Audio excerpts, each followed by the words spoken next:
Bienvenidos y bienvenidas a Bálsamo en Línea, que es un espacio de propuesta, de reflexión y de ayuda. Muchas gracias por acompañarnos y muchas gracias por hacer posible este espacio de estudio en línea. Bienvenidos al libro de los Hechos. La multitud convocada por la predicación de Pedro, que conocía las maravillas de Dios, tal vez se preguntaba si ya todo había terminado. Pero déjame decirte, cuando en realidad apenas comenzaba. Así son los planes y propósitos de Dios, que pensamos que ya terminaron cuando en realidad apenas comienzan. Entonces, esto sucede con la novedad de Dios, con esta grandiosa novedad de Dios que es la iglesia. Vamos, que se iba a renovar una y otra vez. Así son las novedades de Dios, que siguen renovándose todos los días. En la iglesia es grandiosa, porque vamos a ver cómo se va a renovar constantemente, cómo se va a diversificar, cómo se va a transformar una y otra vez. Y eso sigue sucediendo. Y nadie imaginaba que esto que comenzaba iba a transformar todo el grandioso y poderoso imperio romano. Entonces, así es la novedad de Dios, que parece que termina, pero cuando en realidad va a comenzar otra vez y de otra forma, de otra manera y con otros alcances. Eso sucedía con esa multitud que estaba confundida y no sabía si todo lo que vieron y escucharon de Jesús ya había terminado, pero iba a comenzar. Así es la novedad de Dios ahora, a través de la persona de los apóstoles y en el poder del Espíritu Santo, que dijo: me serán testigos, hablarán de mí. Entonces, ¿qué es lo que sucede y tiene confundidos otra vez a la multitud? Ha sido sanada una persona inválida, que para todos era conocido que no podía ponerse de pie, que no podía caminar. Algo sucedió. Entonces, una vez más, Pedro tiene que dar una explicación y quiere aprovechar esta oportunidad. ¿Por qué? Porque hay muchos imaginarios religiosos. Entonces, vamos a comenzar ahora en el capítulo 3 con el segundo discurso de Pedro. Esta otra predicación que también cambiaría y transformaría las cosas. ¿Recuerdas? Lo que vimos, que una de las claves de estas predicaciones es ustedes. Y tiene como fin, responsabilizar al oyente. Y cuando se habla de arrepentimiento, tiene que ver con responsabilidad. Cuando dice arrepiéntanse de sus pecados, nos habla de la responsabilidad. ¿Quién responde por estos pecados? Y tú preguntas en una casa, ¿quién responde por estos pecados? Nadie, por supuesto. ¿Quién responde por por esta tragedia familiar? Nadie. ¿Quién responde por este desastre personal? Por supuesto que nadie. Entonces, el arrepentimiento y la responsabilidad son fundamentales. ¿Quién responde por esto? Por eso dice, arrepiéntanse de sus pecados. Por primera vez, respondan por sus pecados. No los pecados de los demás, no los pecados de tus papás, de tus hermanos, de tu familia, de tus amigos. No, responde por tus propios pecados.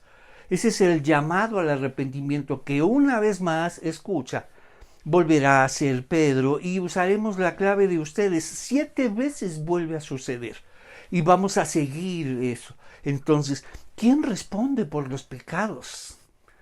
Sino aquel que dice, sí, efectivamente son míos, fue por mi culpa, yo lo hice, yo soy responsable. Ya vimos este espectro de responsabilidad entre, el que yo no tengo la culpa de nada o yo tengo la culpa de todo. Y una manera de reconocer estas irresponsabilidades, yo no tengo la culpa de nada o tú tengo la culpa de todo, que ambos son irresponsabilidades, es que nos convertimos en víctimas. Yo no tengo la culpa de nada, yo soy víctima. Yo tengo la culpa de todo, todos la traen contra mí, también son víctimas. Es una manera inequívoca de reconocer esa irresponsabilidad, el victimismo, convertirte en víctima. El sufrimiento es universal, por supuesto. Todos hemos padecido muchas cosas, todos hemos sido víctimas. pero vamos de ahí a salir y tenemos que salir adelante y pasamos a ser supervivientes. Solo aquel que se responsabiliza de su vida, pero de otra manera instalarnos en víctimas permanentes, de ahí viene esa irresponsabilidad. Es decir, yo no tengo la culpa de nada, o yo tengo la culpa de todo, o ¿quién responde por estos pecados? La responsabilidad. Arrepiéntanse de sus pecados. Vamos, respondan por ellos delante de Dios. Esto iba a ser una vez más Pedro, responsabilizar a sus oyentes, y eso causa mucha confusión, porque mira lo que nos dice. Cuando Pedro vio esto como una oportunidad y se dirigió a la multitud. Pueblo de Israel, dijo, ¿qué hay de sorprendente en esto? ¿Cómo que qué hay? Acaba de ser sanado un hombre que para todos era conocido que no podía caminar. Entonces, si se preguntaban sobre las maravillas de Dios, ya habían terminado, comenzarían otra vez, ahora a través de los discípulos de Jesús, que ese es un nombre muy importante, porque es el nombre original de los cristianos. A los discípulos de Jesús se les comenzó a llamar cristianos. Entonces, su nombre original, escucha, que usaremos es discípulos de Jesús. Y a lo que nosotros entendemos por cristianismo, en realidad su nombre original es el camino. Ellos son discípulos de Jesús y siguen el camino, y después se le llamó cristianos y cristianismo, pero mucho tiempo después. Entonces Pedro vio esto como una oportunidad y se dirigió a la multitud. Pueblo de Israel, dijo, ¿qué hay de sorprendente en esto? ¿Por qué se nos quedan viendo como si nosotros hubiéramos hecho caminar a este hombre? Escucha, el argumento es vital. Es un imaginario religioso que Pedro tiene que aclarar. Nos dice, ¿por qué se nos quedan viendo como si hubiéramos hecho caminar a este hombre con nuestro propio poder o nuestra propia rectitud? Nada de eso. Dios lo hizo, no nosotros, no nuestro propio poder o nuestra propia rectitud. Pensamos que por eso suceden las cosas, cuando en realidad es Dios quien sana y es el que hace maravillas. Entonces, ¿por qué se nos quedan viendo como si hubiéramos hecho caminar, nos dice, a este hombre con nuestro propio poder o nuestra propia rectitud? Pues es el Dios de Abraham. Es grandioso lo que va a hacer. En esta segunda predicación va a enlazar todo esto que está sucediendo, toda esta novedad que comienza y que se va a renovar una y otra vez, que es la iglesia, tiene que ver con el Dios de Israel y tiene que ver con los patriarcas. ¡Wow! ¡Qué enlace! Mira lo que está diciendo. Todo lo que Dios hizo con Abraham, Isaac y Jacob, toda esa novedad que comenzó con ellos, en ti serán benditas todas las naciones, continúa y se enlaza con lo que está sucediendo con los discípulos de Jesús. Pues es el Dios de Abraham, de Isaac y de Jacob, el Dios de todos nuestros antepasados. No es un Dios distinto, no es algo distinto, por el contrario, es la novedad de Dios que sigue avanzando y sigue renovándose, y ahora, en este espacio grandioso entre una promesa del Espíritu Santo y el regreso del Señor, que es la iglesia. Y vaya que se ha seguido renovando una y otra vez. Y es una invitación a renovarnos con la iglesia. Es una invitación a renovarnos, escucha, con la novedad de Dios. Entonces, pues es el Dios de Abraham, de Isaac y de Jacob, el Dios de todos nuestros antepasados, quien dio gloria a su siervo, Jesús. Vamos a significar la palabra gloria, vamos a hacer presente a Dios. Cuando se habla de glorificar a Dios, es que Dios se hace presente. Jesús glorificó a Dios, significa que hizo presente a Dios, que hizo visible a Dios delante de todos a través de su persona. Y dijo, el que me ha visto a mí, ha visto al Padre. Vaya que lo glorificó, es decir, lo hizo presente, lo hizo visible, lo hizo tangible. Entonces, pues el Dios de Abraham, de Isaac y de Jacob, el Dios de todos nuestros antepasados, quien dio gloria a Jesús, quien dio gloria a su siervo, se hizo presente en Jesús, al hacer este milagro. Este milagro tiene que ver con Jesús. Entonces las maravillas de Jesús van a seguir, por supuesto, ahora a través de sus discípulos, por medio del Espíritu Santo. Entonces, quien dio gloria a su siervo Jesús al hacer este milagro es el mismo, ¿recuerdas? En este discurso aparecen otra vez los 7 ustedes para responsabilizar a sus oyentes. Cuando les llama a arrepentirse de sus pecados y volverse a Dios responsabilizarse de esos pecados. ¿Quién va a responder por tus pecados? ¿Quién va a responder? Estamos muy acostumbrados a que otros respondan por nuestros pecados. Nuestros papás, nuestros abuelos, nuestra familia, nuestros hermanos, todos los que han formado parte de nuestras vidas. Ellos son los responsables de mis pecados. Pero eso funciona, en el mundo del imperio, culpar a otros de tus pecados, pero delante de Dios, cada uno tendrá que responder por ellos. Por eso, ¿quién responde por tus pecados? La única respuesta es solo nosotros.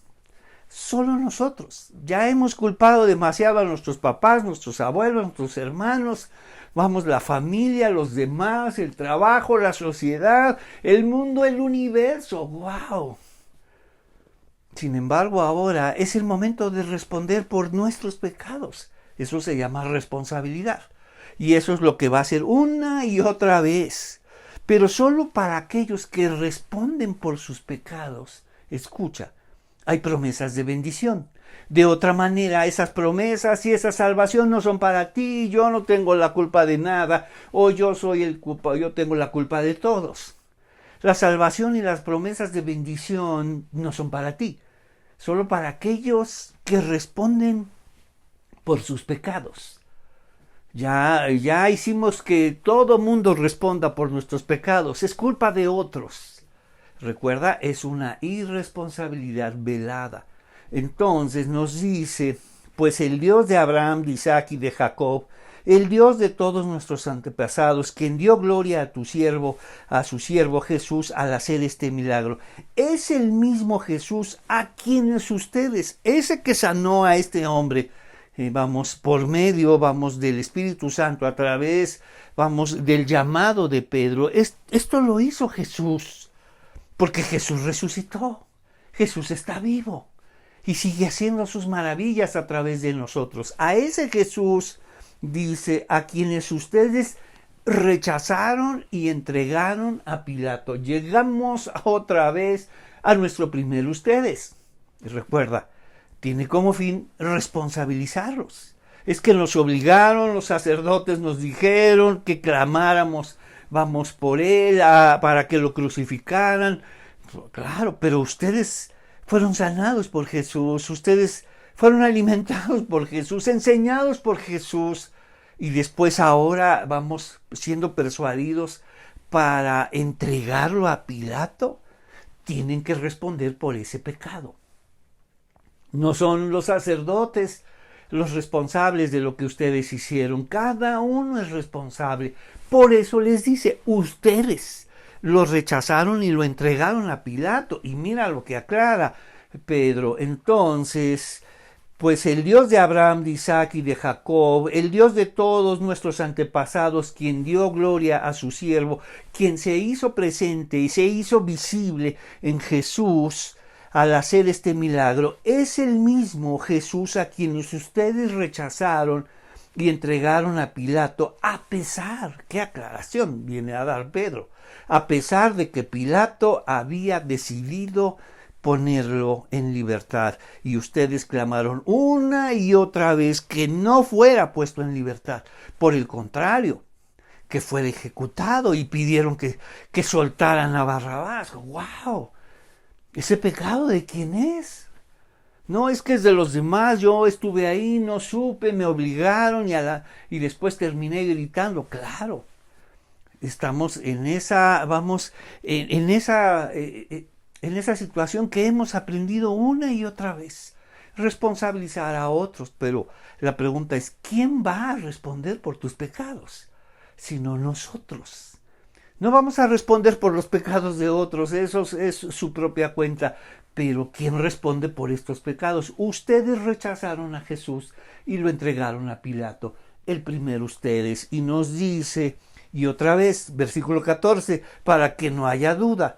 Vamos, ustedes rechazaron a ese santo y justo. Era inocente y lo saben. Dice, y en su lugar exigieron que soltaran a un asesino. ¡Wow! Por eso murió Jesús. No porque él dice, yo vengo a morir, o muero. No. Desde que nació hubo intentos para matarlo, para acabar con él. Y durante los 3 años, cuando escucharon a Jesús y dijeron todo y entendieron todo lo que iba a suceder, predicar la ley en su sentido original. ¡Wow! La salvación en su sentido verdadero, la oración, la ofrenda y tantas cosas en su sentido original, y que todo iba a cambiar. Sabían muy bien lo que pasaba. Pilato dice que sabían que lo entregaron por envidia. Entonces nos dice, y ustedes rechazaron a ese santo y justo en su lugar y exigieron que soltaran a un asesino. ¿Hasta dónde llegaron? Mira lo que viene, el segundo ustedes, dice, ustedes mataron al autor de la vida, dice, pero Dios lo levantó de los muertos. Ustedes quisieron terminar con él. No pudieron soportar esta novedad, este mensaje, esta vida, esta forma de entender a Dios, la salvación y todas las bendiciones para nosotros. Su religiosidad los llevó a esto. Ustedes mataron al autor de la vida. ¡Qué acusación! ¿Qué podían decir? Pues sí, así fue. Eran invitados una vez más a responder por sus pecados, a arrepentirse de sus pecados, y ya lo vimos. Admitir, aceptar y asumir. Admitir otra forma, que nuestra manera de entender a Dios estaba equivocada. Y después vemos que sería aceptar que esas ideas equivocadas acerca de Dios me han llevado a decisiones trágicas en mi vida, y tengo que aceptar y asumir otra manera de pensar a Dios. Esa era la invitación. Mientras que ustedes lo mataron, Dios lo levantó de entre los muertos. Mira lo que está haciendo, este gran milagro y portento de Dios. ¿Y por qué lo hace? ¿Por qué no acabó con todos aquellos, que rechazaron y mataron al autor de la vida? Esos somos nosotros, no el Dios de la vida, que busca la vida, que busca renovar una y otra vez la vida. Y nos dice, ustedes rechazaron a ese santo injusto y justo, y en su lugar exigieron que soltaran a un asesino. Segundo ustedes mataron al autor de la vida, pero Dios lo levantó, escucha, de entre los muertos, y nosotros somos testigos de ese hecho. ¡Wow! Todo lo que está haciendo en esta segunda predicación. ¿Qué es lo que hace la exposición, enseñanza, predicación y mensaje de la palabra de Dios si no nos confronta? Y eso no nos gusta. No, mejor otra vez, más adelante, no tengo tiempo para ir al estudio, a la iglesia, mejor otro día tal vez, cuando mucho veo Bálsamo en línea y ya es suficiente. Claro, nos confronta. Nos lleva a responsabilizarnos de nuestros pecados, a responder por ellos. Nos lleva a pensar a Dios de otra manera, y eso nos cuesta mucho trabajo, porque si aprendimos de una manera, ¿cómo vamos a cambiarlo? Porque venimos de este mundo religioso. Escucha, ¿por qué las personas no pueden cambiar de esa manera? ¿Por qué les resulta muy difícil? Porque en el mundo religioso, escucha, tú eres para lo sagrado. Y tienes que conservarlo y mantenerlo lo más intacto posible, porque es sagrado. Y lo sagrado no se toca. Y esa forma sagrada de entender a Dios es inamovible. O sea, tú eres para lo sagrado. Eso pertenece al mundo de lo religioso. Nosotros somos para el día de reposo. Pero Jesús dijo que era todo lo contrario. Wow. O sea, que venimos siempre en sentido contrario. La religiosidad siempre nos lleva en sentido contrario a Dios. Mientras que en el mundo espiritual, escucha, lo sagrado es para nosotros. Lo sagrado, el día de reposo, no, nosotros no somos para el día de reposo, el día más sagrado del pueblo de Israel, sino el día de reposo. Lo sagrado es para nosotros. ¡Wow! Dos dimensiones totalmente distintas. El mundo religioso, tú eres para lo sagrado. Vamos, y hay que conservarlo, honrarlo y mantenerlo lo más puro posible, como dicen. Sin embargo, lo sagrado es para nosotros. Y puedes disponer de ello y cambiarlo. Entonces, por eso a las personas les resulta muy difícil cambiar su manera de pensar a Dios y sobre Dios y la salvación, porque es sagrada. Pero pertenece, vamos, al mundo religioso. Pero en el mundo espiritual, las ideas acerca de Dios van cambiando, se van renovando todo el tiempo. Así es la novedad de Dios. Lo sagrado es para nosotros y se va renovando una y otra vez. ¿Por qué? Porque lo sagrado está enlazado a la vida, y vaya que la vida se actualiza todo el tiempo, como está sucediendo aquí. Esta multitud está pasando de una actualización a otra. Todo lo que pasó, ese portento que los convocó a escuchar, vamos, las maravillas de Dios en distintos idiomas, la predicación de Pedro y ahora la sanidad de este hombre, ¿qué es lo que uno debía pensar? Y Pedro les dice, no se sorprendan. Esto sucedió no por nuestro poder o por nuestra piedad. Esto viene de Dios, las maravillas de Dios continúan. Pero primero deben asumir su responsabilidad de lo que acaba de pasar. Ustedes, nos dice, rechazaron y entregaron a Pilato, a pesar de que Pilato había decidido ponerlo en libertad. Ustedes rechazaron a este santo y justo y en su lugar pidieron a un asesino. Ustedes mataron al autor de la vida, pero Dios lo levantó de entre los muertos.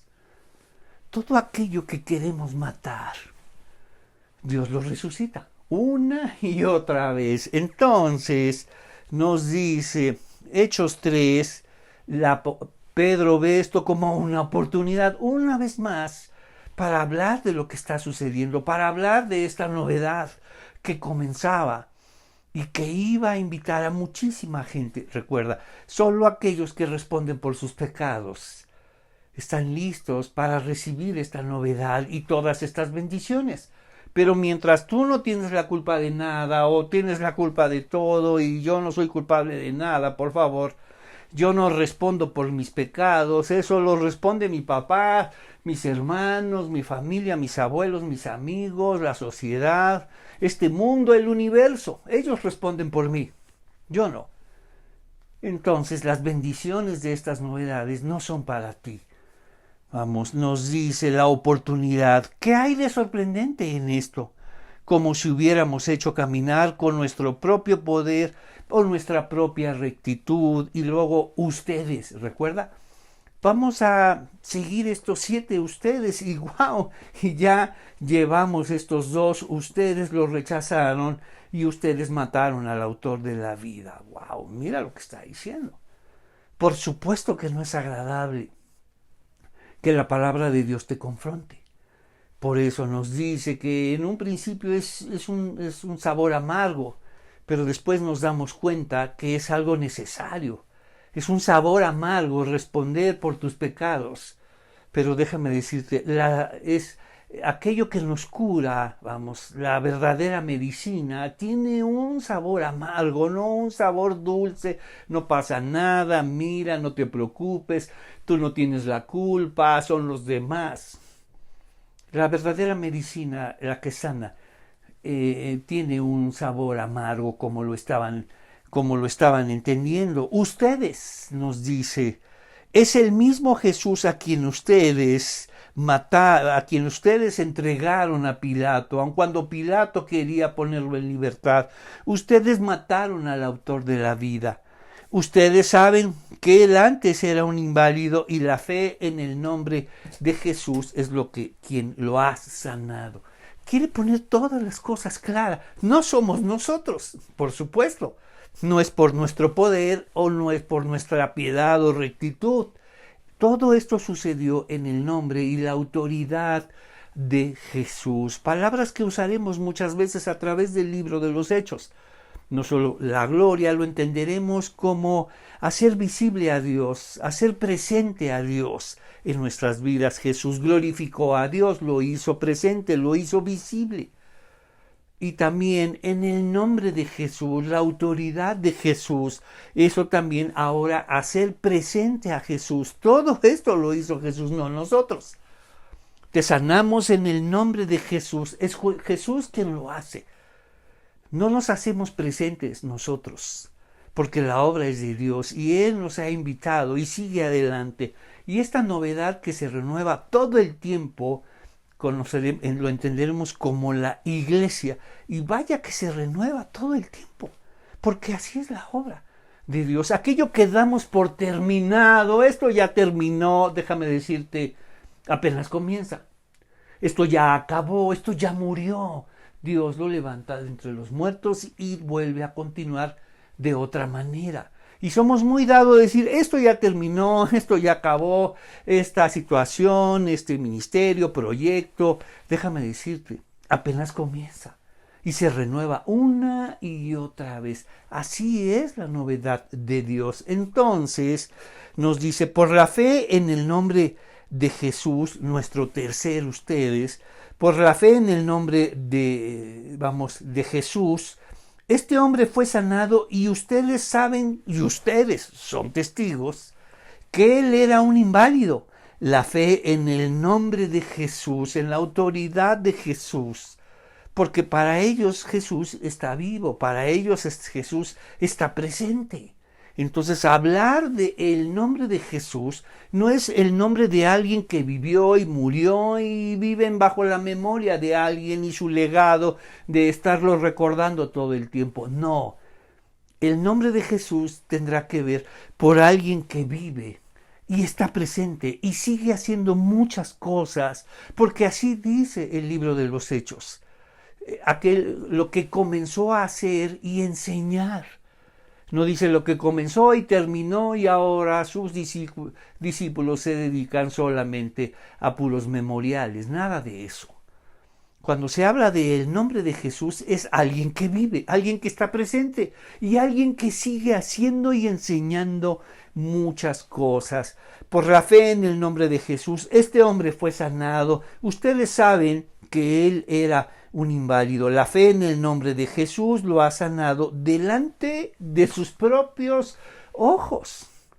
Entonces, pasan muchas cosas delante de nuestros propios ojos y tenemos que tomar decisiones. Tienes la opción de cerrarla, como muchas veces sucede. Yo no quiero saber nada, no me cuentes, no me digas. Claro, ¿por qué? Porque no quiero ser responsable. No quiero tener que tomar una decisión. Y la sanidad de este hombre inválido, para todos conocido, los llevaba a tomar una decisión.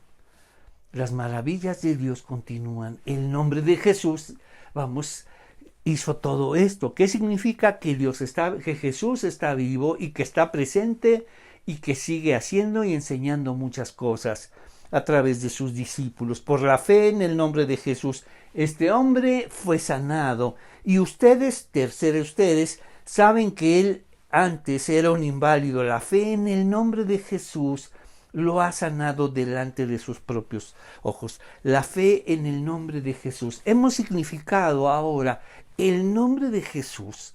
Significa que Él está vivo, que está presente y que sigue haciendo y enseñando muchas cosas. La fe en aquel que está vivo, que resucitó. La fe, el que está vivo y no solamente tiene el poder para hacer esto.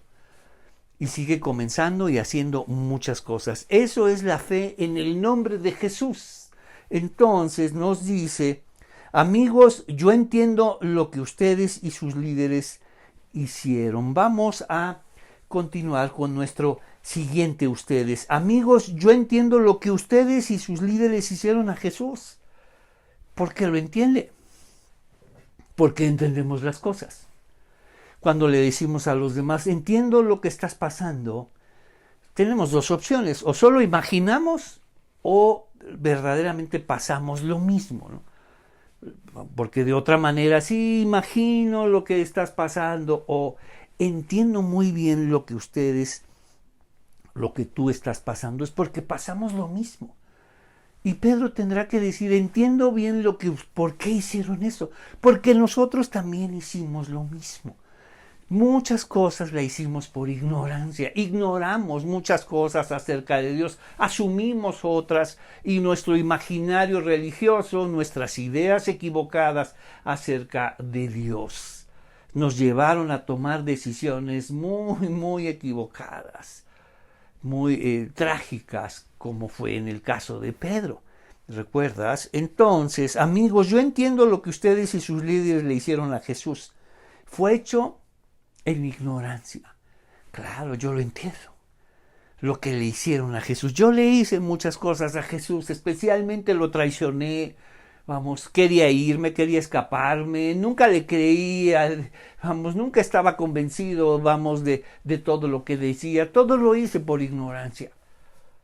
Él hizo muchas cosas con Jesús.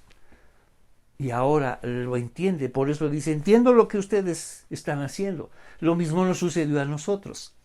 Esos son los verdaderos discípulos, que pueden reconocer y admitir sus pecados, que pueden reconocer, y responder por esas faltas, por esa situación, por esa ignorancia, por esa rebeldía, por esa necedad.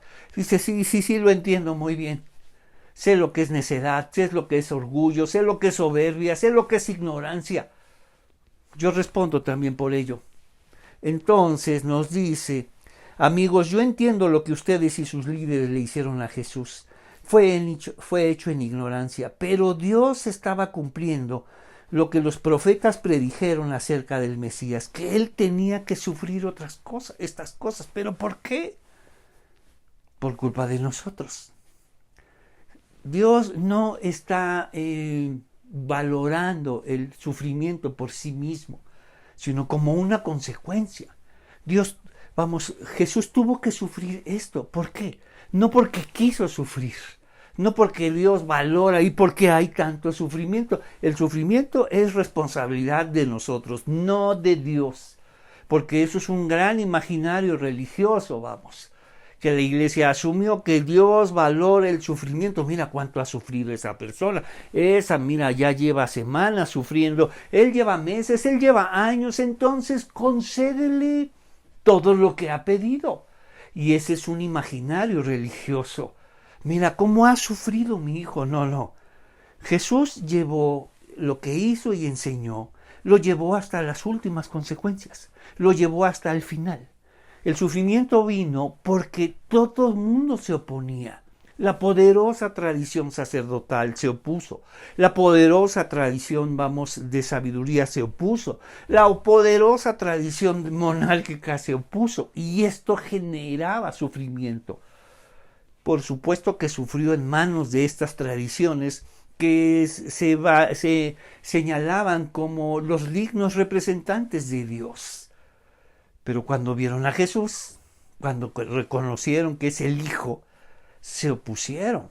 Y esto causó sufrimiento. Entonces, y Jesús quiso seguir adelante.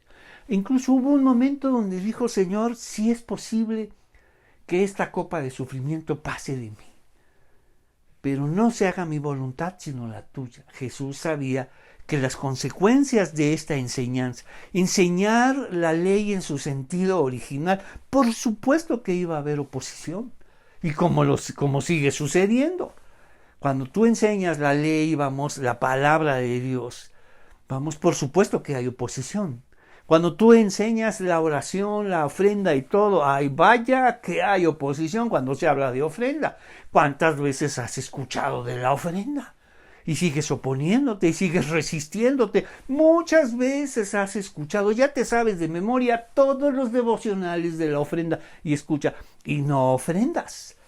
Sigues resistiéndote. Eso es lo que sucede. Nos resistimos a las cosas de Dios una y otra vez. Por eso sufrió, porque la resistencia de nosotros, la necedad. Entonces nos dice, ahora pues arrepiéntanse de sus pecados y vuélvanse a Dios. Mira, el discurso que vimos en Juan, hijo de Zacarías, Juan el Bautista, arrepiéntanse de sus pecados. ¿Qué dijimos? ¿Cómo significamos arrepentimiento? Bueno, a través de una triple A. Tenemos, y tiene que ver con nuestras ideas acerca, de Dios. Admitir que nuestras ideas acerca de Dios están equivocadas. Pero ¿cómo? Recuerda, lo sagrado, no somos para lo sagrado es para nosotros. Pero cuando nos cuesta mucho trabajo cambiar nuestra manera de pensar a Dios, seguimos en este ámbito, de lo sagrado, de que nosotros somos para lo sagrado. Es una resistencia religiosa, pero cuando entendemos que lo sagrado es para nosotros y que estas ideas acerca de Dios se renuevan todo el tiempo, porque tu vida cambia, tus circunstancias cambian. Entonces, admitir que mis ideas acerca de Dios están equivocadas. Aceptar, la segunda A, que estas ideas equivocadas, por supuesto, es predecible, me van a llevar a decisiones equivocadas acerca de Dios y como estamos conectados, acerca de Dios, acerca de mí y acerca de los demás. Entonces, vamos a asumir que hay otra manera de pensar a Dios, y eso es lo que Pedro estaba mostrando. Hay otra manera, esa manera de pensar a Dios, miren en dónde los llevó: en rechazar a Jesús, en matar al autor de la vida. Y mira lo que nos dice. Pero Dios estaba cumpliendo lo que los profetas predijeron acerca del Mesías, que él tenía que sufrir estas cosas por causa de nosotros. Porque nosotros generamos ese sufrimiento cuando Dios no aprueba el sufrimiento. Entonces, ¿por qué hay tanto sufrimiento en la tierra? No habrá que preguntárselo a Dios. Habrá que preguntárselo a quienes causan todo ese sufrimiento. Es decir, nosotros. Entonces nos dice, ahora pues arrepiéntanse de sus pecados y vuelvan a Dios para que sus pecados sean borrados. ¡Wow! ¡Qué promesa! ¿Para quiénes son borrados sus pecados? Escucha, para quienes responden por ellos. Pero si tú no tienes la culpa de nada o tienes la culpa de todo, o quienes responden por tus pecados, tus papás, tus abuelos, tus tíos, tus hermanos, tu trabajo, la escuela, tus compañeros, no, toda tu vida familiar, son los que responden por tus pecados, la sociedad, el mundo y el universo. ¡Wow! Para ti no es esta promesa. Mira lo que dice: para aquellos que responden por sus pecados serán borrados. ¡Wow! Y esto es una nueva manera de pensar a Dios. Te voy a explicar por qué. Porque perdonar los pecados solo le incumbía al templo. Esa es autoridad del templo y de nadie más, y de los que trabajan ahí, los sacerdotes y el sumo sacerdote. Entonces, cuando alguien llevaba su ofrenda, era recibida ahí en el templo, llevaba, y se procedía con la ofrenda conforme al ritual, y después salía el sacerdote y decía: tu ofrenda ha sido recibida y aceptada, y por lo tanto tus pecados han sido perdonados, te puedes ir en paz. Por eso cuando Jesús dijo: tus pecados te son perdonados, la gente decía: ¿quién se cree? ¿Quién es? Solo Dios puede perdonar pecados, por supuesto. Solo Dios en la persona del Hijo. Y ahora, en el nombre de Jesús, ¿recuerdas cómo vamos a significar el nombre de Jesús? Que Jesús está vivo, que está presente y que sigue haciendo y enseñando muchas cosas, que sigue perdonando bajo estas condiciones. para aquel que responde por sus pecados. Sí, son mis pecados. Sí, nosotros entregamos a Jesús con Pilato. Nosotros matamos al autor de la vida. Y entendemos que hicimos lo peor. Entonces nos dice: ahora pues arrepiéntanse de sus pecados y vuelvan a Dios para que sus pecados sean borrados. Entonces, ¡qué promesa! ¿Quiénes responden por tus pecados? Velo ahí en tu casa. ¿Quién responde por los pecados de esa casa? Un silencio absoluto. Y ese silencio se hereda de una generación a otra. Por eso ves a los hijos que tampoco responden por sus pecados, y los nietos menos tampoco. Porque durante 3 generaciones nadie responde por esos pecados. Y esta promesa de que sean borrados, lavados, y que vengan de la presencia del Señor tiempos de bendición. Nosotros mismos nos privamos de todo eso. Entonces nos dice: entonces de la presencia del Señor vendrán tiempos del refrigerio, y Él enviará nuevamente al Mesías, a Jesús, el Mesías, designado para ustedes. Entonces recuerdas que este grandioso tiempo, esta novedad de Dios, este misterio que es ahora la iglesia y que se va a renovar una y otra vez, y que nosotros siempre estamos diciendo: eso ya terminó, eso ya acabó, y mira, ese proyecto, ese ministerio, esto se renueva de otra manera. Pero tienes que estar atento y disponible, además. Atento y disponible para la novedad de Dios. Entonces, mira ahora lo que viene. Nos dice: ¿qué pasó? Acuérdate, se abre la iglesia en este periodo temporal entre la promesa del Espíritu Santo y el regreso de Jesús. Y él mismo dice: Jesús regresará, seré enviado a ustedes otra vez, nos dice. Entonces de la presencia del Señor vendrán tiempos de refrigerio, y Él enviará nuevamente a Jesús, el Mesías, designado para ustedes, nuestro quinto, ustedes, pero como una promesa. ¿Y dónde está Jesús? Pues Él debe permanecer, en el cielo hasta el tiempo de la restauración de todas las cosas. Pero ¿está allá o está acá? Está allá y está acá. En el nombre de Jesús declaramos que Él está vivo, que Él está presente y que Él sigue haciendo y enseñando muchas cosas. Pero Él puede estar allá y acá, claro, porque son atributos que solo a Dios le pertenecen. Entonces, pues Él debe permanecer en el cielo hasta el tiempo de la restauración final de todas las cosas, así como Dios lo prometió desde hace mucho tiempo, mediante sus santos profetas. Y Moisés dijo, no solamente ha hablado de los patriarcas Abraham, Isaac y Jacob, toda esa novedad que sucedió con ellos sigue renovándose una vez más. Y ahora se abre esta gran novedad y misterio que es la iglesia. Y otra vez regresa a Moisés. Moisés habló de lo que está sucediendo.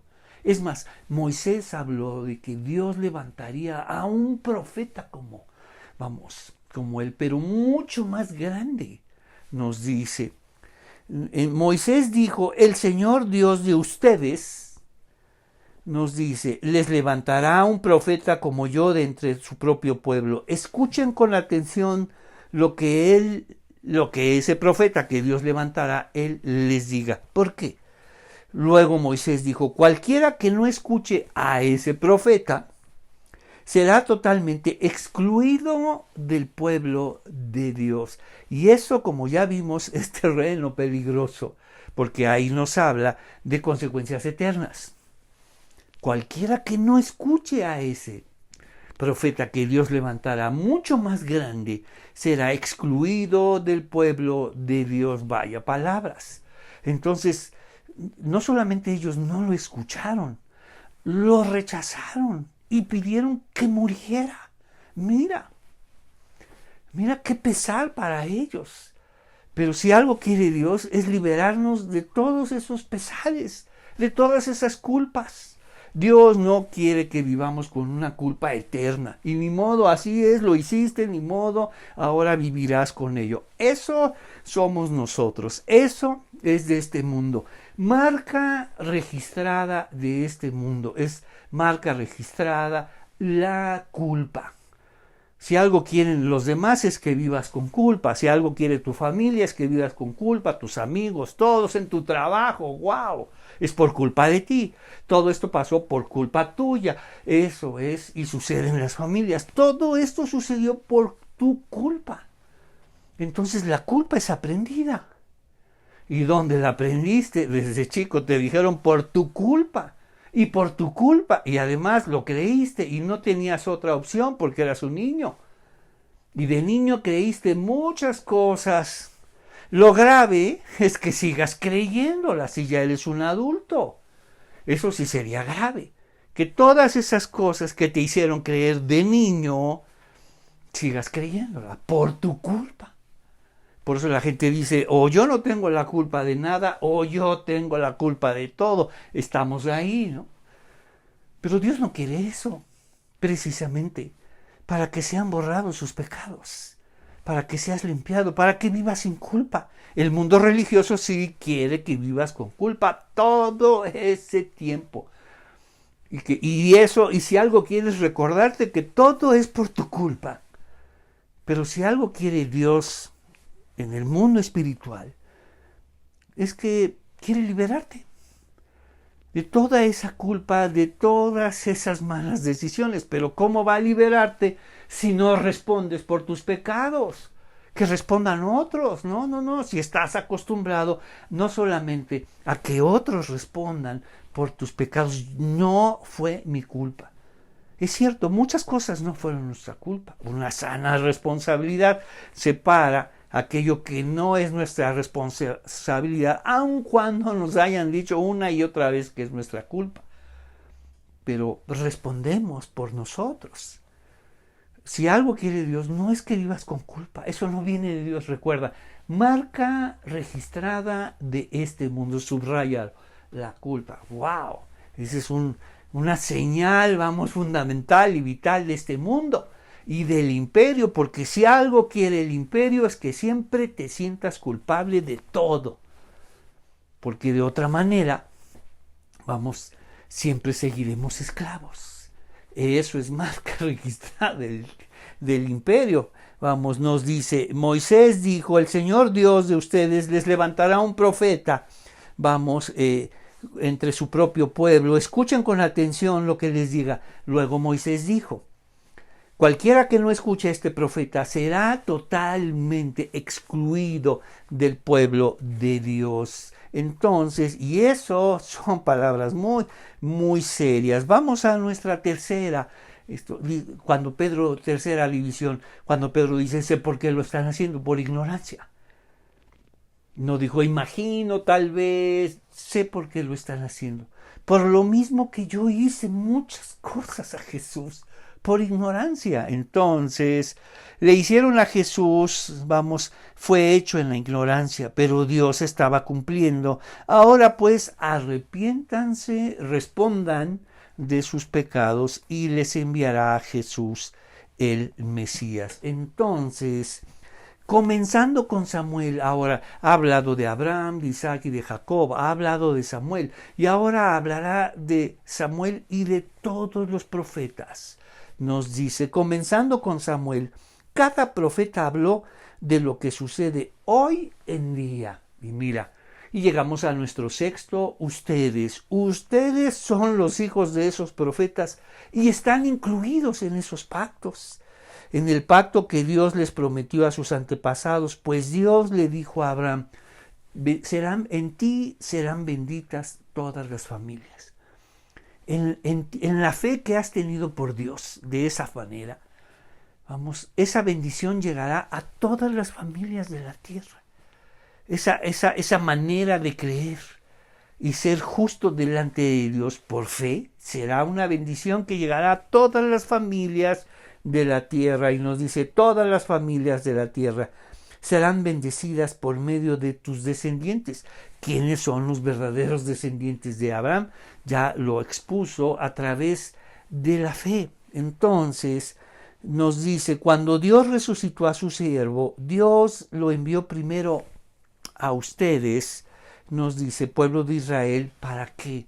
Para bendecirlos. ¿Y qué hicieron con él? Lo rechazaron y mataron al autor de la vida. Pero Dios lo levantó de los muertos. Así hace las cosas buenas que Dios ha enviado para nosotros. Terminamos con ellas, acabamos con ellas. Pero Dios las resucita. La novedad de Dios continúa. Imagínate que Dios dejara de bendecirnos porque las hemos rechazado una y otra vez. Todas las bendiciones que nos han enviado y no las reconocemos como tal, por eso no las reconocemos, sino acabamos con ellas. Ya no vinieran más. ¡Qué tragedia! ¡Qué mundo tan oscuro y tan difícil! Acabamos con todas las bendiciones de Dios y Dios dice, bueno, lástima, no las reconociste, no las entendiste, seguías en tu idea religiosa de que tú eres para lo sagrado y no lo sagrado para nosotros, entonces, adiós. No, Dios sigue renovando su bendición. Grande es su fidelidad. Uno de los profetas, cuando vio un desastre, dice, no obstante, aún me atrevo a tener esperanza. Porque el amor de Dios nunca termina y sus misericordias jamás desaparecen, vamos. Grande es su fidelidad y sus misericordias, escucha, son nuevas cada día, pero tienes que aprender a verlas. Tienes que aprender a entenderlas. Entonces rechazamos una y otra vez las bendiciones de Dios. Pero ¿qué hace? Vamos, Dios las renueva todos los días. Sus misericordias son nuevas cada mañana. ¡Qué grandeza de Dios! ¡Qué bondad! Que para nosotros es inexplicable y nos resulta muy difícil reconocerla. Cuando Dios resucitó a su siervo, Jesús lo envió primero a ustedes, pueblo de Israel, para bendecirlos, al hacer que cada uno se aparte de sus caminos, vamos, pecaminosos, sus caminos que te han llevado al desastre. Dios quiere apartarte de esos caminos y conducirte y llevarnos a nuevos caminos. Pero nos cuesta mucho trabajo cambiar. Por supuesto, para eso nosotros, vamos, nos aferramos a lo conocido, porque eso conocido nos da cierta seguridad. No importa si sea algo que nos afecta. Mira las condiciones y mira lo que sucede con nuestro corazón. Entonces, si algo quiere Dios, es bendecirnos. Pero para bendecirnos, tenemos que responder por nuestros pecados. Para que ya no vivamos, para que vivamos sin culpa. Para que vivamos sin culpa. Eso viene de Dios. Vivir sin culpa, vamos a vivir en libertad, porque la culpa es marca registrada de este mundo. Reconocer nuestros caminos equivocados, pero tenemos que admitirlo. ¿De quién es este camino? ¿De quién es este desastre? Y todo el mundo dice, no, yo no sé. ¿De quién es este desastre? ¿De quién es estos caminos trazados equivocados acerca de Dios? Tendrás que decir yo. Tendrás que responder por ellos. Entonces Dios nos libera, nos perdona, nos bendice, si eso es lo que quiere Dios. Pero hemos vivido en tal rebeldía, como dice, ustedes nos dice, rechazaron y entregaron a Pilato, a pesar de que Pilato había decidido ponerlo en libertad. Ustedes rechazaron a este santo y justo y en su lugar pidieron a un asesino. Tienen que responder por esto. Entonces, ustedes mataron al autor de la vida. Tienen que responder por esto. Tienen que arrepentirse de sus pecados, responder por ellos. Ya vimos, arrepentirse es admitir, aceptar y asumir todo eso que hemos estado significando, en el nombre de Jesús. ¿Qué significa? Que Jesús está vivo, que está presente y que sigue comenzando y sigue haciendo muchas cosas y enseñando otras. Y en especial sigue perdonando nuestros pecados. Entonces nos dice, comenzando, ustedes son los hijos de esos profetas. Cuando Dios resucitó a su siervo Jesús, lo envió primero a ustedes al hacer que cada uno se aparte de sus malas decisiones. Que vaya que las tenemos. Y son muchas. Pero ¿cómo me aparto de estas malas decisiones? Porque la fe no nos excluye de las malas decisiones y las malas noticias. Por el contrario, nos ayuda a apartarnos de ella. Pero ¿cómo le hago? Lo más importante, admitirla. Admitir que eso nos pertenece para que Dios pueda bendecirnos. Nos dice para que cada uno de ustedes ahora pues arrepiéntanse de sus pecados y vuelvan a Dios para que sus pecados sean borrados. ¡Qué promesa! Y que está disponible todo el tiempo porque la novedad de Dios se renueva todo el tiempo. Sus bendiciones de Dios están presentes y sus misericordias son nuevas cada día. ¿Qué te parece si oramos? Señor, te damos gracias. Esta tarde ayúdanos a entender lo que significa arrepentirnos, admitir, aceptar y asumir. Ayúdanos a saber y entender que en el nombre de Jesús significa que Jesús está vivo, que está presente, que si algo quiere es seguir bendiciéndonos. Gracias por tanta bondad para con nosotros, que luego nos resulte inexplicable. Te pedimos todo esto en el nombre de Jesús. Amén. Que el Señor los bendiga y nos vemos la próxima.